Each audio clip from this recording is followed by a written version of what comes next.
Assalamualaikum warahmatullahi wabarakatuh. Hai hai hai Sobat 8, kembali lagi bersama saya Ainun Nisa Dwi Puspitaningrum dan kamu lagi dengerin podcast SMA Negeri 8 Makassar.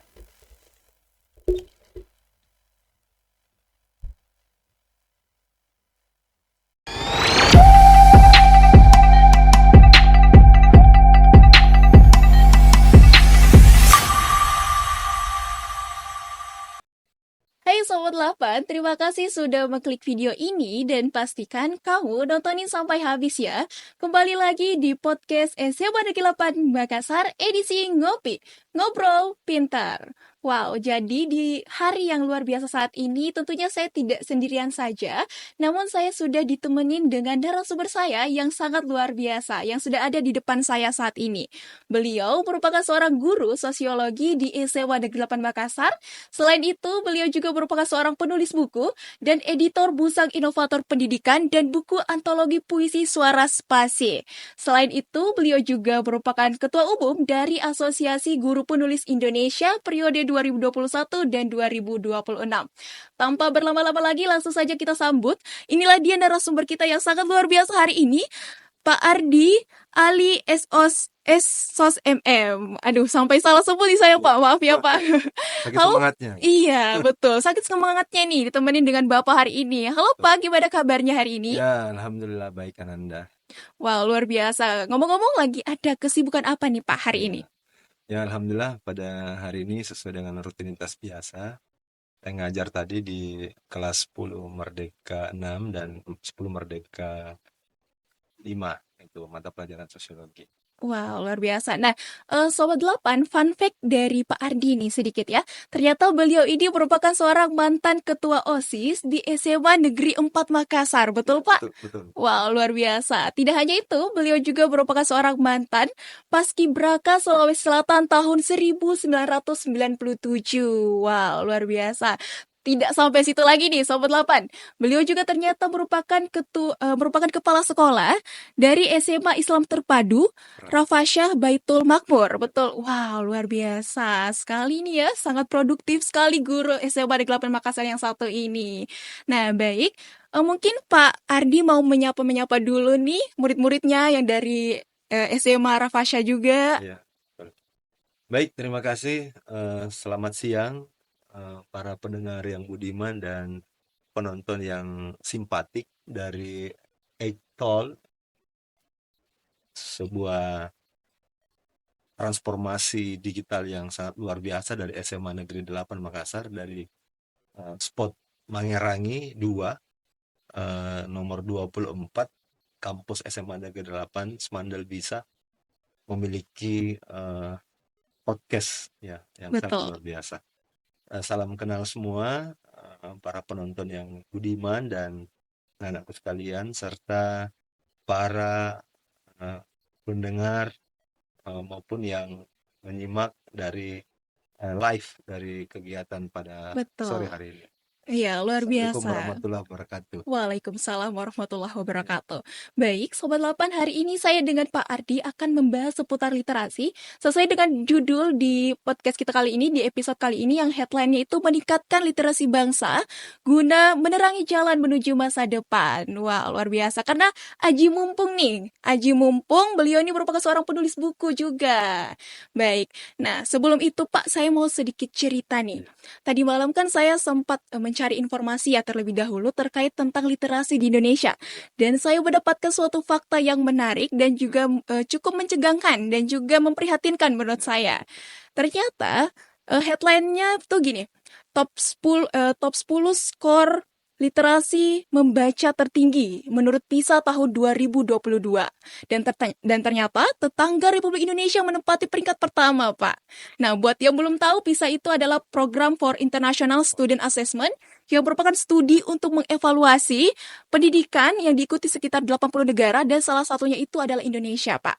Nah, ternyata peringkat satu itu diduduki oleh negara Singapura dengan skor membaca mencapai 543.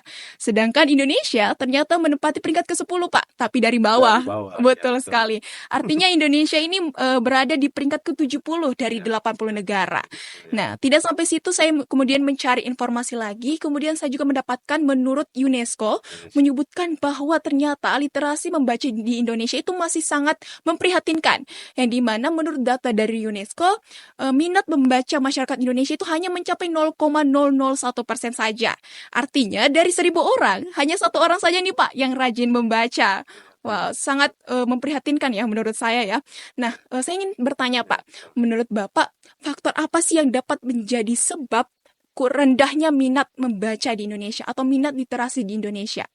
Ya, berbicara fakta, tentu kan identik dengan yang namanya karakter dari seseorang Betul, yang istilahnya kita berbicara populasi ini kan di Indonesia itu kan jumlah penduduknya sangat banyak. besar, Iya, banyak. betul. Namun mentalitas kita dalam hal berliterasi itu kan literasi sesungguhnya kalau kita analogikan itu seperti sepasang koin mata uang gitu.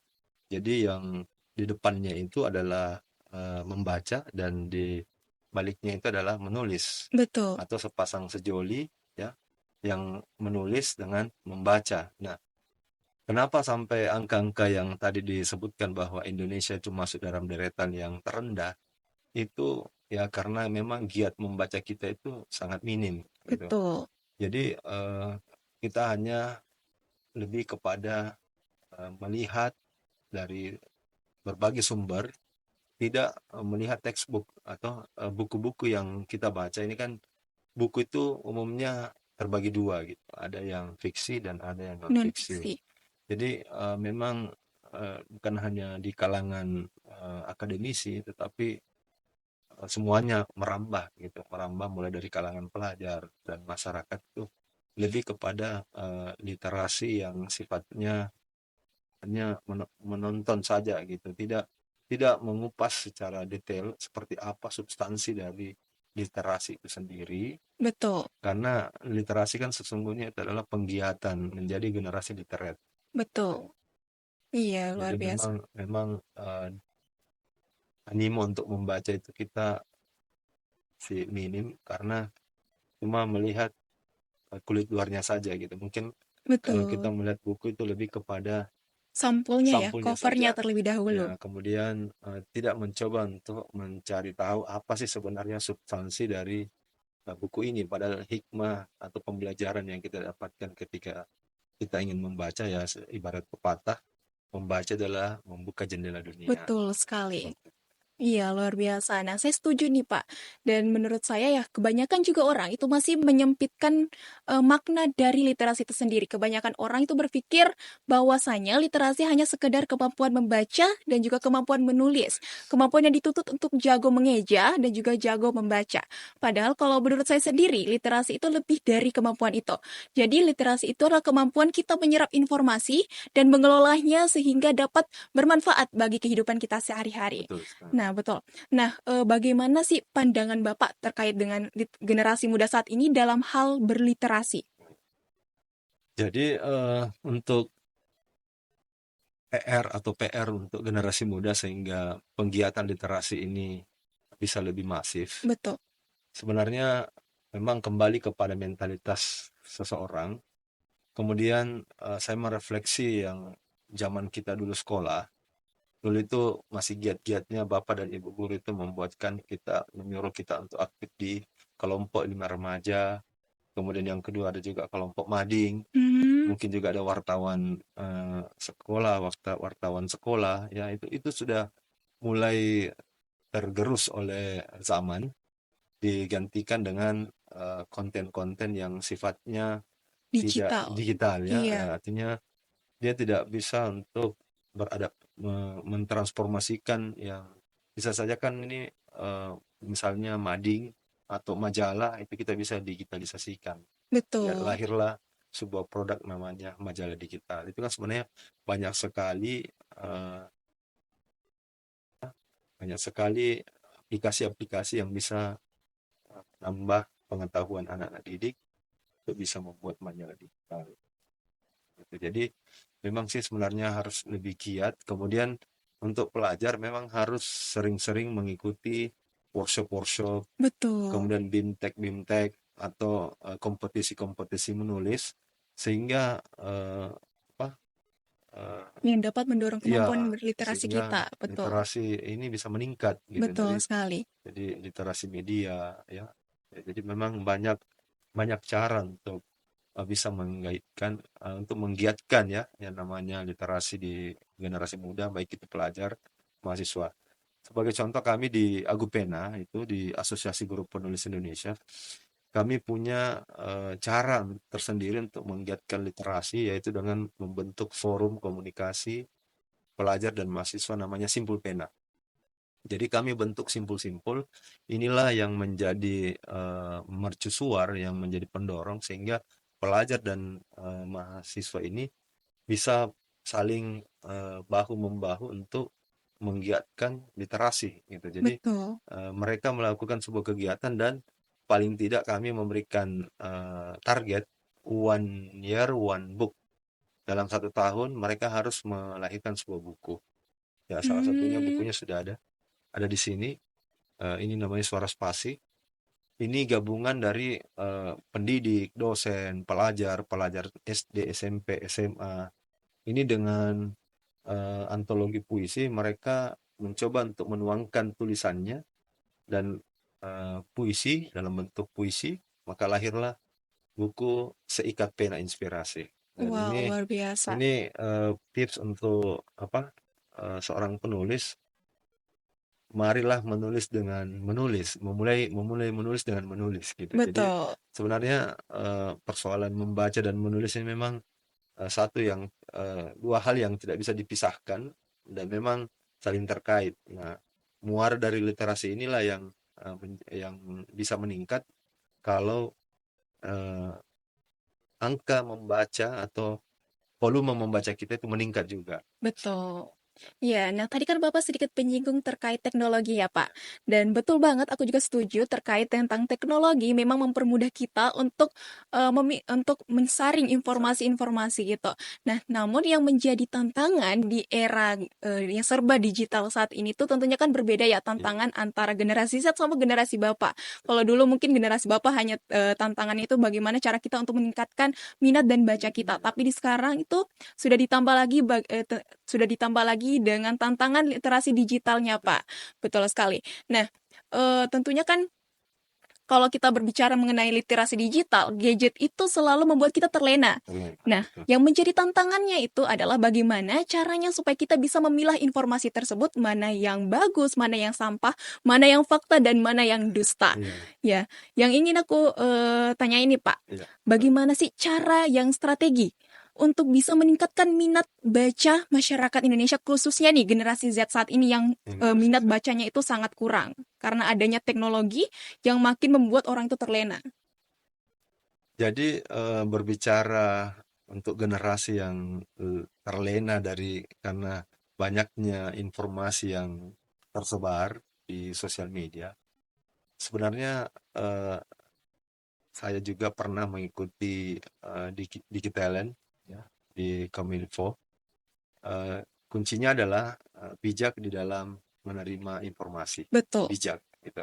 Kemudian yang berikutnya adalah kita beradab. Jadi bijak dan beradab. Jadi bijak ini dua kata yang bijak dan beradab ini memang adalah sesuatu yang biasa, tetapi bijak dalam artian kita harus memfilter informasi-informasi yang mana sifatnya hoax, yang mana memang betul-betul fakta, yang mana memang hanya sifatnya hiburan gitu. betul. Jadi memang kita harus sebagai generasi muda ataupun pelajar ya memang harus pintar-pintar memilah. Jadi bijak di dalam menggunakan teknologi dan beradab di dalam menerima atau menyaring informasi yang tersebar begitu luas di dunia digital. Betul sekali. Nah, ngomong-ngomong nih Pak, Ya, di SMA Negeri 8 Makassar sendiri itu ada nggak sih ya, gebrakan-gebrakan baru yang dapat membantu mendorong minat literasi ya. siswa? Ada dong. Wow, apa tuh, Pak? Jadi Smandel ini sangat luar biasa ya. Yang pertama, ini kan dari sisi literasi kan setiap hari khusus di sekolah kita ini kan ada literasi Al-Qur'an. Betul. Ini literasi kitab suci namanya. Kemudian yang menjadi budaya di sekolah kita ini kan media literasinya juga untuk meningkatkan itu kan ada perpustakaan. Iya, betul. Kemudian yang berikut sumber pembelajaran itu para guru-guru kita itu menggunakan eh, teknologi dalam hal ini smartphone untuk mencari sumber atau bahan media pembelajarannya yang begitu menarik sehingga anak-anak memang betul-betul eh, aktif maupun bersemangat untuk mengikuti pembelajaran dari bapak dan ibu guru karena eh, bahannya itu hidup gitu, Betul. bahannya itu sangat menarik dan tidak membosankan sehingga itulah kegunaan dari teknologi sebenarnya. Jadi Betul. memudahkan, kemudian ada inovasi di dalamnya dan memang efektif dan efisien. Betul, Ya. betul sekali. Kalau programnya, Pak, mungkin Oh ya ada? program, ya betul ada. Kebetulan saya baru bergabung di tim digitalisasi dan sosmed Smandel. Kalau dari segi prestasi kita, alhamdulillah sekolah kita ini yang terbanyak postingannya dari Iya, seluruh sekolah, betul. 400 lebih, luar Kayaknya setiap biasa, hari itu. luar biasa. Jadi kami ada 10 orang, ada Ibu Evi, ada Ibu Reski dan lain-lain. Itu kami memang sepakat dikomandoi oleh Humas. Kami memposting seluruh spot-spot atau titik-titik aktivitas termasuk ini aktivitas hari ini juga tidak luput dari pantauan kami. Insya Allah Betul. kita akan menjadi mercusuar gitu. Jadi mercusuar itu maksudnya jadi penerang bahwa Desember 8 itu insya Allah tidak lama lagi kita melaksanakan diklat jurnalistik untuk Wow. anak OSIS dan anak seluruh eskul perwakilan sehingga mengajarkan anak-anak didik atau yang masuk di dalam jurnalistik itu bagaimana memberitakan, bagaimana menginformasikan dan produk atau ending dari pelatihan ini insya Allah tidak ada halangan. Kami akan membuat majalah digitalnya Semandal yang mungkin yang pertama di Kota Makassar. Wow, luar biasa. Namanya Semandal Corner. Insya Oh, Allah. gitu. Ya, luar biasa. Nah, kok ngomong-ngomong nih, Pak, apa sih yang melatar belakangi lahirnya tadi itu program jurnalistik? Oh ya, ini pertama dari arahan dari Bapak Kepala Sekolah, Bapak Iwan Udin, bahwasannya dunia jurnalistik dan fotografi film ini kan sangat digemari oleh Betul. anak-anak. Namun secara spesifik anak-anak belum terlatih dan bisa bisa mengaktualisasikan karena kan jurnalistik itu juga bagian dari sebuah profesi yang Betul. memang harus dilatih sejak dini sehingga pesan dari Bapak Kepala Sekolah itu kita kalau misalnya ada misalnya pemberitaan, kenapa tidak kita ekspos sekolah kita? Ya ini kan juga termasuk bagian dari ekspos dari sekolah kita bahwa tidak semua Iya. sekolah memiliki podcast. Ini kan Iya, juga betul. satu kesyukuran kita Jadi bahwa membangun ya personal personal branding branding sekolah sekolah juga kita gitu. luar biasa dan memang alhamdulillah akhir-akhir ini Semandal itu luar biasa pencapaiannya, akselerasinya sangat Iya, luar betul. biasa dari segala lini gitu, baik olahraga ya, seni ya dan mungkin kami akan meningkatkan di dunia jurnalistik ini dengan hadirnya Semandal Corner yaitu majalah digital Semandal mungkin yang pertama di sekolah negeri di Kota Wow, Makassar. luar biasa. Masya Kalau kendalanya, kendala dalam mengimplementasikan program tersebut kira-kira ada ya. nggak, Pak? Untuk saat ini kami belum menemukan itu karena kami belum baru melatih secara person dari tiap kelas bahwa wajib mengisi template yang sudah kami siapkan untuk lebih detailnya lagi apa dan bagaimana kipres orang jurnalis itu nanti kami akan melaksanakan diklat jurnalistik digitalisasi Semandal yang diadakan oleh tim digitalnya Semandal yang di mana tim ini terdiri dari Bapak dan Ibu guru, Kasih Humas dan beberapa anak-anak OSIS dan insya Allah kita akan berkolaborasi dengan seluruh eskul, seluruh peserta didik dalam hal ini diwakili oleh perwakilan tiap kelas dan tentu akan menjadi sumber informasi apa yang akan kita boomingkan informasi di SMA 8 Betul, bahwa SMA 8 itu bisa. betul. Iya. Nah, Pak, Bapak kan juga seorang penulis ya. Mungkin bisa memberikan kami sedikit tips nih, Pak. Siapa tahu ada yang bercita-cita ingin menjadi seorang Ya, penulis gitu. baik. Baik, untuk anak-anak sekalian atau para penonton yang budiman, ya, pendengar yang budiman, eh, sampai detik ini, insya Allah saya sebenarnya belum menjadi penulis yang the best seller, tetapi alhamdulillah berkat ketekunan saat ini saya sudah lebih 10 saya punya buku. Ini salah satu buku yang saya tulis sebagai editornya adalah Sang Inovator Pendidikan, Bapak Irman Yasilimpo ketika beliau menjadi kepala dinas. Dan ini Suara Spasi. Kemudian saya juga masuk di Forum Menulis Indonesia. Forum Wow, luar biasa. ini adalah berjudul The Writer Traveling, peserta Writer Father Indonesia. Kami tergabung dari seluruh Indonesia. Itu alhamdulillah tulisan saya dimuat tentang perjalanan dari Makassar ke Jakarta pada saat Wow, luar biasa. musyawarah, pada saat milad yang ke-17 tahun yang tepatnya di Universitas Yarsi Jakarta. Jadi untuk kiat menulis itu sendiri, yang pertama memang harus ada niat. Betul, Kemudian yang kedua sering-sering membaca literatur. Kemudian awali menulis dengan menulis gitu, berlatih menulis dengan menulis. betul, Jangan cepat bosan, eh, menulislah gitu. Menulislah. Dan yang berikut adalah berkiprah di dunia literasi atau organisasi-organisasi penulis. Kemudian buktikan, publiskan hasil karyanya dengan cara mencari penerbit yang mau menerbitkan hasil karya anak-anak sekalian. Seperti itu tipsnya. wow, luar biasa. Nah, Ya, kalau ngomongin soal buku nih, Pak, menurut Bapak buku itu apa sih dan ya, mengapa kita itu harus membaca buku? ya.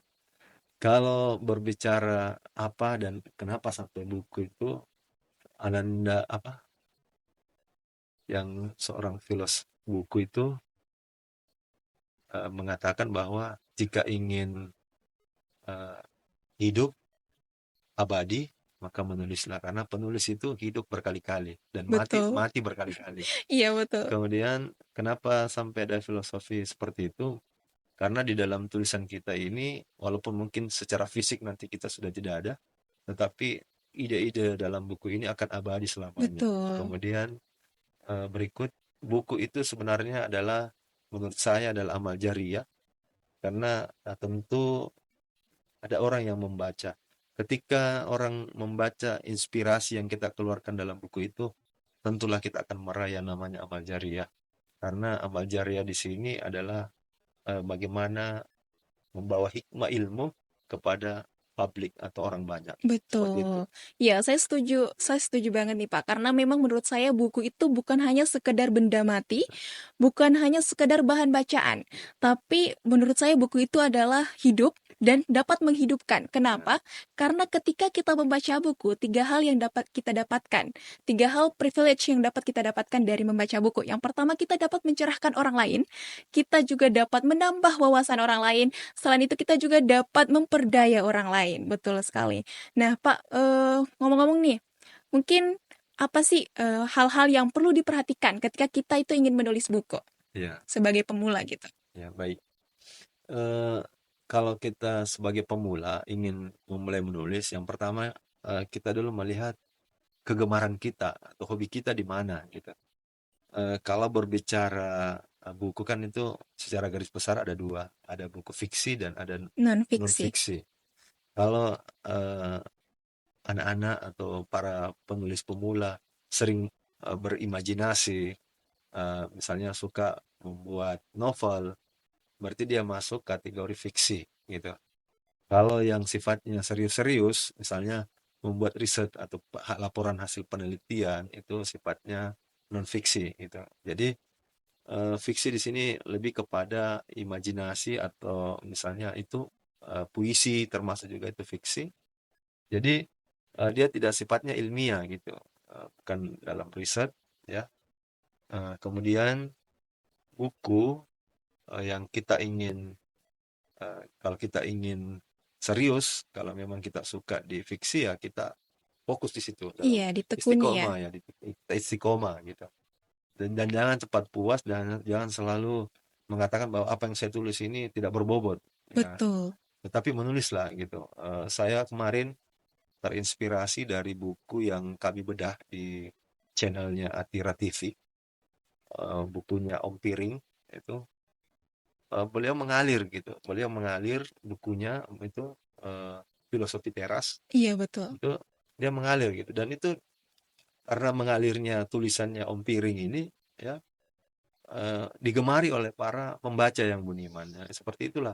Jadi memang, kalau untuk menjadi penulis pemula memang kita harus berlatih, berlatih, dan berlatih Iya, gitu. betul. Kalau saya sendiri sih lebih suka membaca buku yang dapat meng-upgrade diri ya, Pak. Mengupgrade Seperti buku-buku motivasi kayak ya, Atomic Habits gitu, betul. The 5 gitu, saya suka. Kalau untuk novel sih saya kurang suka sih sebenarnya, Pak. Iya. Nah, saya juga pernah mendengar suatu kalimat yang masih sangat terbesit di benak saya dan sangat menyentuh menurut saya. Iya. Dari Mbak Najwa Shihab, Oh, iya. ya, beliau pernah berkata, cuma perlu satu buku untuk cinta membaca. Cari buku itu dan mari jatuh cinta. Mungkin Bapak bisa memberikan kami rekomendasi buku-buku, Pak, supaya teman-teman mungkin yang awalnya tidak minat membaca, namun ketika membaca buku tersebut tuh jadi, wah ternyata membaca memang dapat menambah wawasan kita gitu. Ya. Sebenarnya banyak sih sebenarnya untuk buku-buku motivasi untuk menulis. Kalau kami di Agupena itu memang ada buku yang sifatnya apa, cara menulis buku itu dulu namanya yang saya terbitkan, saya lupa tahun berapa itu, namanya Magnet Menulis ala Agupena. Itu salah satu buku yang sangat inspirasi bagi kami di pengurus, karena di pengurus Agupena itu sendiri asosiasi guru penulis yang tingkat pusat, wilayah, dan kabupaten kota ditambah dengan anak-anak kami yang berada pada forum komunikasi Simpul Pena, forum Simpul Pena itu memang ingin membuktikan dirinya, eksistensi dirinya bahwa kami juga bisa menulis dan kami bisa melahirkan sebuah produk. Makanya dia bergabung. Jadi untuk menjadi seorang penulis memang harus ada minat yang sama gitu.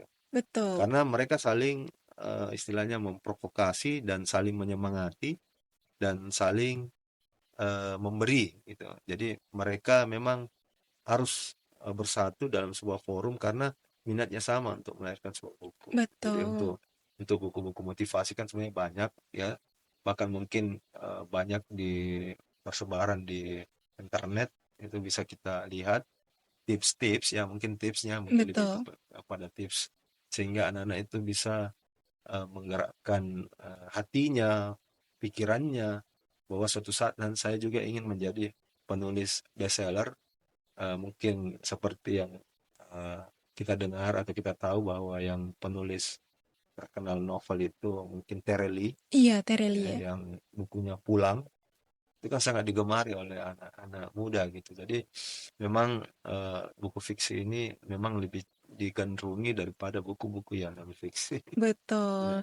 Nah, pertanyaan terakhir nih Pak, ya, sebelum kita menutup episode kali ini, ada nggak sih pesan-pesan yang mau disampaikan buat para sobat 8 di rumah yang lagi ya, nonton? sobat 8 ya. Iya, Ya, sobat 8 Smandel Tall atau 8 Tall ya. eh, Tetaplah menjadi anak-anak yang terus menginspirasi, kemudian terus berbakti kepada kedua orang tua, agama, bangsa, dan negara. Kemudian marilah kita menulis buku gitu, karena dengan menulis kita akan menuju keabadian. Mungkin itu betul dari saya. sekali. Baik, terima kasih banyak Pak sudah menemani kita nih. Udah 20 menit lebih ini Pak. Ya, Terima kasih juga sama-sama. sudah memberikan kami serangkaian informasi menarik dan juga sudah menambah wawasan kami terkait tentang literasi. Baik, terima kasih buat Sobat 8 yang sudah setia menonton sampai akhir. Sampai jumpa di episode podcast berikutnya. Assalamualaikum warahmatullahi wabarakatuh. Waalaikumsalam warahmatullahi wabarakatuh. Oke.